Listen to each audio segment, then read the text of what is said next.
విజయ్ కుమార్ అండి. నేను real estate చేస్తుండే. ఎట్లా నడుస్తుంది? డౌన్ అయిపోయిందంట. మంచిగానే ఉందండి. ఓకేనా. ఓపెన్ ప్లాట్స్ మంచిగానే ఉంది. ఎట్లుంది? 10 ఏళ్ల పాలన ఎట్లుంది? 2 సంవత్సరాల రేవంత్ రెడ్డి పరిపాలన ఎట్లుంది? ఇప్పుడు చాలా అద్భుతంగా ఉందండి. ఎందుకంటే ఇప్పుడు 10 ఏళ్ల పాలన చూసినాం మనము. వాళ్ళు ఏ విధంగా దోచుకున్నారో, ఏ విధంగా ఏమేమి చేసిర్రో మొత్తం మనకు అర్థమవుతుంది ఇప్పుడు గూడా. ఎట్లున్నాయి స్కీమ్స్ ఎట్లున్నాయి? ఆరోగ్య గ్యారంటీలకు సంబంధించి అమలవుతున్నాయి అందరికి వస్తున్నాయి. ఖచ్చితంగా అమలవుతున్నాయి. ఇప్పుడు చూస్తున్నారు మీరు పల్లెలల్లో కరెంట్ గానీ, 200 యూనిట్లు గానీ, బస్ ఫ్రీ గానీ, ప్రతి ఒక్క రేషన్ కార్డులు గానీ కొత్తయి ప్రతి ఒక్కటి కూడా అమలు చేసుకుంటూ పోతుర్రు. అప్పుడు చేసినటువంటి అప్పుల కారణంగానే కొద్దిగా వడ్డీలు కట్టలేకన స్థితిలోనే కొద్దిగా డీలే అవుతున్నాయి కానీ ఖచ్చితంగా ఈ 5 టర్ములలో ఖచ్చితంగా 6 గ్యారెంటీ నెరవేర్చి తీరుస్తారండి మా రేవంత్ రెడ్డి గారు. ఏమేమి వస్తున్నాయి మీకు తెలిసిన వాళ్ళకి? మీ ఇంటికి ఏమొస్తున్నాయి? మా ఇంటికి ఇప్పుడు 200 కరెంట్ యూనిట్ ఫ్రీ వస్తుంది, బస్ ఫ్రీ వస్తుంది, రేషన్ కార్డులు వచ్చినాయి కొత్తగా.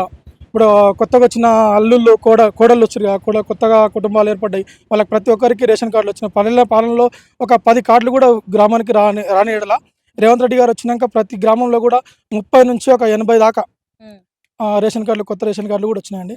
ఎట్లుంది మరి కేసీఆర్ పాలన ఎట్లుండే అప్పుడు? కేసీఆర్ పాలన అంటే మామూలు అప్పుడు దోచుకున్న దొరలు. ఇప్పుడు మనం ఏదంటే అప్పుడు మనం తెలంగాణ అని చెప్పి ఒక ఫస్ట్ టర్మ్లో ఏమైందంటే తెలంగాణ తీసుకొచ్చినామనే ఉద్దేశంతో గెలిచిర్రు.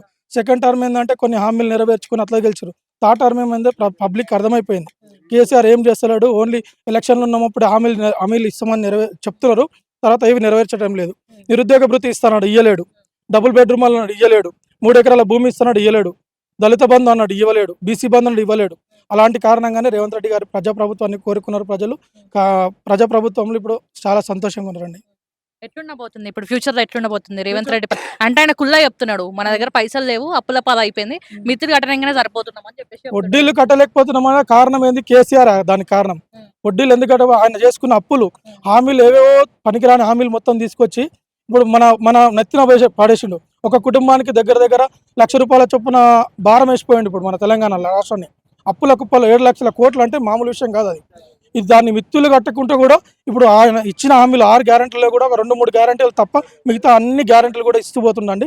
ఖచ్చితంగా ముందు కూడా వచ్చే ప్రభుత్వం కూడా ప్రజాప్రభుత్వాన్ని కోరుకున్నది ప్రజలు. ఖచ్చితంగా ప్రజాప్రభుత్వమే అమలులో ఉంటుంది. ఇప్పుడు ఉద్యోగులకు కూడా నెల జీతాలు ఇవ్వని ప్రభుత్వము ఇప్పుడు నెలగా అన్నాడు. ప్రతి ఒక్క ఉద్యోగి కూడా జీతాలు ఇచ్చే అవకాశాన్ని కూడా రేవంత్ రెడ్డి గారు సద్వినియోగం చేసుకుంటున్నారండి. ఖచ్చితంగా వచ్చే ప్రభుత్వం కూడా ప్రజాప్రభుత్వమే ఉంటుంది. రైతు బంధు వస్తుందా? అయింది, రైతు బంధు వస్తుంది. ఏంటంటే కొద్దిగా డీలే అవుతుంది కానీ ఖచ్చితంగా ఇస్తారండి రైతు బంధు కూడా. దానికి కూడా రైతులు కొంతమంది చింతిస్తున్నారు. కరెక్ట్ టైంలో అప్పుడు కేసీఆర్ వేసిండు రైతు బంధు 6 నెలలకు ఖచ్చితంగా వేసిండు అని చెప్పి చెప్తున్నారు. అవి ఎట్లేసిండు అది? ఇప్పుడు కోడికి గింజలు ఎట్లేస్తే ఓట్ల విషయంలో కోడి గింజలు వేస్తే ఎట్లా మళ్ళీ కోడి ఈకలు వీక్ అయినా కూడా అది ఎట్లా గింజలు తింటుందో ఆ పబ్లిక్ కూడా అట్లా తింటారనే ఉద్దేశంతోనే అప్పుడు వేసిండు. కానీ ఆ ఊపిలో ప్రజల్ని నెట్టేసి దాన్ని కాకుండా ఇప్పుడు ప్రజాప్రభుత్వం తీసుకున్న నిర్ణయాలని కొద్దిగా డీలే అయినా కూడా ఖచ్చితంగా రైతు బంధు స్కీములు కూడా అమలు అవుతాయండి. అంటే ఏం కాలేదన్న ఈ 10 సంవత్సరాలలో కేసీఆర్ ఏం చేయలేదంటారా? చేసిండు, కొద్ది వరకే చేసిండు. చేసిన హామీలు చెప్పిన హామీలు ఎన్నో ఉన్నాయి, నెరవేర్చినవి కొన్ని అయినాయి. 10 హామీలు చెప్పిండు, 2 నెరవేర్చిండు. అట్లా కాకుండా ప్రజాప్రభుత్వం ఏర్పడి 2.5 సంవత్సరాలు అయినా కూడా ఇప్పటికీ మనకు 2 స్కీములు తప్ప మిగతా అన్ని స్కీములు కూడా నెరవేర్చిండు రేవంత్ రెడ్డి గారు. సో మీరు చూసిండొచ్చు ఇప్పుడు రాష్ట్రంలో ఒక పెద్ద చర్చ జరుగుతుంది, తెలంగాణ జాతిపిత ఎవరు అని చెప్పేసి కూడా. మీరు చూసిండొచ్చు కేసీఆర్ జాతిపిత అని చెప్పేసి బీఆర్ఎస్ వాళ్ళు కాదు అని చెప్పేసి వేరే వాళ్ళు. మీరేమనుకుంటున్నారు? తెలంగాణ జాతిపిత కేసీఆర్ గారు కాదండి. ఖచ్చితంగా జయశంకర్ సార్ గారు. తెలంగాణ జాతిపిత జయశంకర్ సార్ గారు. ఖచ్చితంగా ఆయన ఉండబట్టే ఇప్పటివరకు మనకు తెలంగాణ ఉద్యమాలు కానీ కోదండరాం సార్ లేని ఈ ఉద్యమాలు జేఏసీ కానీ ఇవన్నీ కానీ నిర్వహించింది కోదండరాం సార్ గారు.